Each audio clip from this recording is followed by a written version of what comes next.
My name is Elspeth and I work in library headquarters in Newport. On last week's book chat, I talked about Swallows and Amazons, which I read when I was 8 or 9 and really loved. The book I'm talking about this week, I read at more or less the same age, but this one's gone on to become an enduring favourite, a book I've returned to again and again and again over the years, and love it just as much now as I did when I first read it. But like I said last week, it doesn't matter if you've got no interest at all in the specific book I'm talking about. All that matters is that you're reading what you want to read, forming your own opinions about it, and I certainly hope that some of you might be inspired to have conversations about it. Now, when I was about 7, I still had bedtime stories read to me. I could read by myself. I loved reading by myself, but there's something really special having books read to you. And one of the books my mum read was called The Hobbit by J.R.R. Tolkien. And this tells the story of Bilbo Baggins, a hobbit. Hobbits are little people who aren't at all adventurous. But Bilbo ends up going on an adventure, after all, involving dwarfs and a dragon and a long, long journey. Now, I liked it, and after I finished reading it, I saw this book on my mum's bookshelf, a really big book called The Lord of the Rings. And I found out there was a sequel to The Hobbit, so I pulled it off. I opened it at some random page in the middle and took a look. But well, where was Bilbo? Who are all these people? They all seemed to be fighting, and I had no idea who anyone was, and I couldn't see anyone I recognised, so I didn't read it. But a year or two later, I tried again, and this time I loved it. And The Lord of the Rings takes up the story of a ring that Bilbo finds in one of the chapters in The Hobbit. And in The Lord of the Rings, we find out that this is a very, very dangerous ring. So Bilbo's heir, Frodo, has to go off on a journey to try and destroy the ring. It can only be destroyed in one place in the world.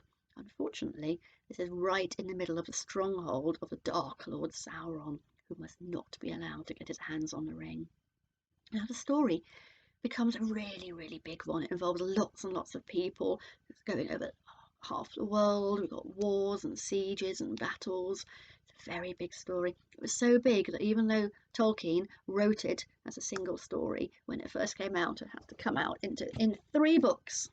There's the well-read reading copy of Lord of the Rings. I've also got the 1-volume hardback here that I got when I went to university to replace my mum's copy that I'd read up until then. So when I read it, I liked it, but when I was about 14, I read it again, and this is when I really, really loved it. I loved it so much that I just read it and read it and read it and read it, and I started to get worried. I thought, I'm reading this book so much that soon I'm going to not enjoy it anymore. I'm going to know whole pages off by heart. This is going to be too familiar to me to enjoy. In fact, I used to think that my dearest wish would be to erase the book from my brain so I could have the sheer delight of reading it again for the very first time. I remember giving it up for Lent once, thinking maybe just 6 weeks without it would allow me to read it again with a bit of freshness. I never did go off it, but I was always very worried that I would. Because I really like rereading, but a lot of people don't. I reread and reread all my favourite books I have read 2, 3, 4, 5, 6 times. There's hardly any book that I like that I haven't reread at least once. But some people just don't like it. They read a book, they like it, and there's so many other great books out there. Why would I want to waste my time rereading a book I've already read when I could be reading a new one? There's no right or wrong. Both of those approaches are equally valid. But what is your preference? Do you like rereading books, or do you prefer moving on to new books? If there is a favourite book, whether you've reread it or not, that you could choose to wipe your brain from to read again for the first time, what would it be? And when I first read The Lord of the Rings, it was before the internet. It was harder then to find other people who liked the same books as you, if you weren't lucky enough to have friends, people at school or family who actually shared the same tastes. So it was very important to me when I went to university. I was able to meet people who liked the same books as me. I joined a Tolkien society, and we had great fun talking about the books and playing games and having serious talks and silly talks, going on trips, having banquets. We did all sorts of fun things all about Tolkien and other books like that. And it was really great. And I'm still friends with people I met there through Tolkien. Some of them might actually be watching today. So hello, if you are. So have you ever made friends drawn together by liking the same books?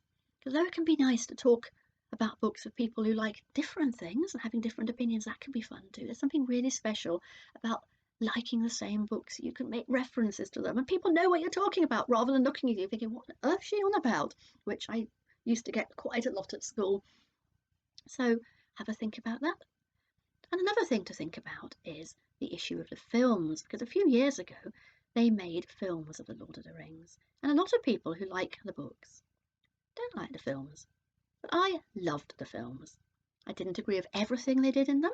There were some bits there that I would prefer they'd have done differently. There were a few bits that I don't like. But overall, I just fell in love. I watched them 3 or 4 times in the cinema, watched them so many times on DVD. And I'm sure before this lockdown is finished, I will have yet again sat down and watched all the extended editions back to back without a break, which I do every now and then. So have a think about some of your favourite books. Have you ever had a favourite book be turned into a film? What have you thought about it? Have you thought, oh no, they're filming my favourite book. I bet they get it wrong. I wish they wouldn't do it. Or do you think, yes, I can't wait to see what they're doing? Have you been disappointed? Have you been pleased? Maybe it's the other way around. Have you ever watched a film, found out there was a book about it, and gone and read the book? What have you preferred? Is it whatever you got to first, or are there some when you actually think the book's better than the film? Are there others when you think the film's better than the book? So that's quite a lot for you to talk about this week. So I think I will leave you with those things to talk about, and goodbye.